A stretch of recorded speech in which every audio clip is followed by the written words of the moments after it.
Hey there, TikTakers!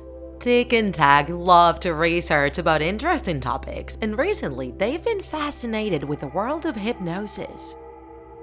Surely some of you have seen shows where someone hypnotizes one or more people. And sorry to burst your bubble, but in most cases, those shows are nothing but an act. However, that does not mean hypnosis isn't real. Do you want to learn about real-life hypnosis?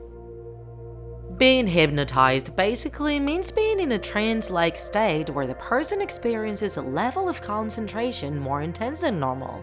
In those moments, the person has a higher capacity to respond to suggestions, forgetting about everything around them. Moreover, hypnosis can also be seen as a state of deep relaxation. Because of all this, hypnosis is a very effective technique for therapeutic use.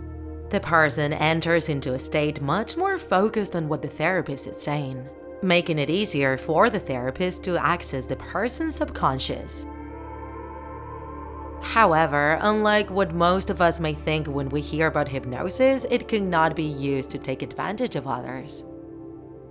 The hypnotized person never loses control and can abandon that state whenever they want. In other words, TikTakers, even if you are hypnotized, you will not do anything you don't want to do. And of course, this is a process that should only be done by a therapist and other specialized professionals. They usually repeat words and evoke mental images as part of the hypnosis, which is usually an effective method to control the receiver's stress and anxiety. Moreover, experts have also studied how to use hypnosis to control pain, grief, and behavioral changes. It has also been used to combat secondary effects of cancer treatments and symptoms of a few mental disorders. In any case, just like with any other kind of medical procedure, it's necessary for a health professional to evaluate each case and decide if it's proper to use hypnosis or not. Very rarely, hypnosis can produce headaches, drowsiness, dizziness, or anxiety. And it is part of the therapist's job to explain all this to the patient so they are conscious about what could happen under hypnosis. Depending on the source you check, there can be different types of hypnosis, and we'll be talking about 4 of them in particular. The first one is the traditional method, which is based on inducing a trance-like state. The goal is usually for the receiver to abandon a negative behavior or habit. This is the oldest and most used form of hypnosis in the world. The second type is the Ericssonian Hypnosis, developed by American psychologist Milton Erickson.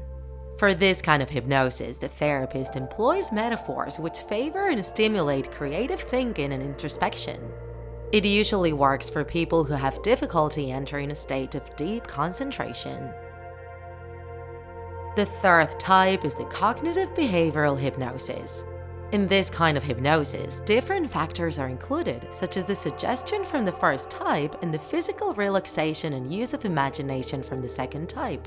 This method is usually used to help people drop bad habits, such as smoking. And the fourth type, self-hypnosis. As the name implies, this is when the person induces onto themselves a hypnotic trance-like state. They usually use recordings or even special gadgets designed to influence our consciousness. Self-hypnosis can be used to help people overcome fears such as stage fright.